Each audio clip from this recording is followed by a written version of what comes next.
So next हमारा आता है सेरिब्रो स्पाइनल फ्लूइड एग्जामिनेशन। सो CSF एग्जामिनेशन क्या है, हमारा प्रोसीजर है जिसमें हम क्या करते हैं,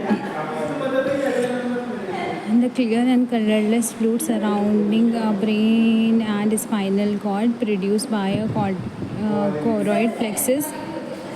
सो CSF क्या है, हमारा फ्लूइड है ब्रेन का, जो जिसका प्रोडक्शन कहाँ से होता है, हमारा वेंट्रिकल से होता है। सो वेंट्रिकल्स में हमारी क्या होती है, स्पेशलाइज सेल्स होती है जिनको हम बोलते हैं कोरोइड प्लेक्सस, वहाँ से इसका फॉर्मेशन होता है। सो ये कितना फॉर्मेशन होता है इसका, लगभग 720 ml इसका प्रोडक्शन होता है।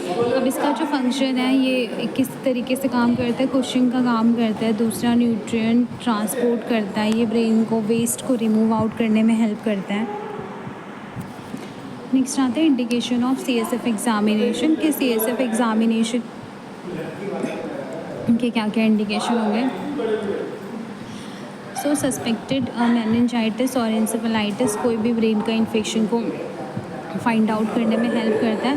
सब अरेक्नॉइड हैमरेज अगर प्रेजेंट होगा वो भी दिख जाएगा। Multiple sclerosis and other demyelinated disease and malignancy और मेटास्टासिस स्प्रेड देखने को मिलेगा। जितनी भी हमारी ब्रेन में अब नॉर्मलिटी इन्फेक्शन वगैरह प्रेजेंट होगा वो सारी की सारी चीज़ों का आइडेंटिफिकेशन हम CSF एग्ज़ामिनेशन से लगा सकते हैं। नेक्स्ट आता है प्रोसीजर कि हमें कैसे पेशेंट को प्रिपेयर करना है। सो किसी भी प्रोसीजर को प्रिपेयर करने से पहले हमें रिटन कंसर्न लेना होता है, सारी की सारी फॉर्मेलिटीज़ पूरी करनी होती है, वाइटल साइन चेक करने होते हैं प्रॉपर तरीके से, ठीक है, सारी चीज़ें स्टेबल है कि नहीं है, ये सब करने के बाद हमें प्रोसीजर स्टार्ट करना है। So first of all procedure explain करना है, हैंड हाइजीन करके आना है, ठीक है। अगर ग्लव्स की ज़रूरत है तो ग्लव्स वेरी करने, नहीं तो डिस्पोजेबल ग्लव्स वेरी कर सकते हो इफ़ नीडेड। सो डिपेंड करता है आप कैसा वाला प्रोसीजर कर रहे हो, उसके अकॉर्डिंग आपको चीज़ें करनी है। सो सबसे पहले patient lie on the bed side, आपको lateral position, lateral recommended position आप दे सकते हो। इसके अलावा आप सी शेप पोजीशन दे सकते हो। इसके अलावा आप फीटल पोजीशन भी बोलते हैं इसको ही। तो इसमें हम इस तरीके से पोजीशन देते हैं पेशेंट को। Shoulder and hip lie on vertebral plan. तो शोल्डर एंड हिप हमारे एक ही प्लान में होने चाहिए, ठीक है, पेशेंट के मीन। सो नेक्स्ट आता है हमारा adult side lumbar puncture space between two vertebra.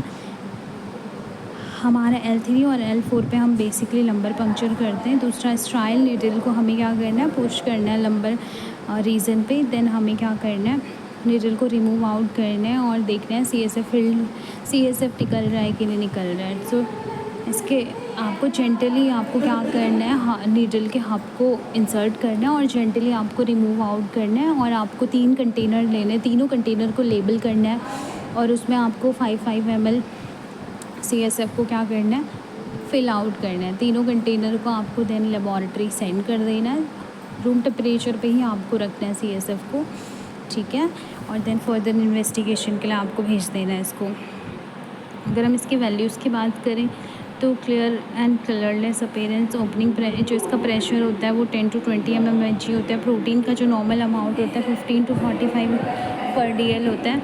Glucose का जो अमाउंट होता है 45 to 80 mg पर DL होता है। WBC जो होता है इसमें 0 to 5। तो ड्यूरिंग द इन्फेक्शन ये डिपेंड करता है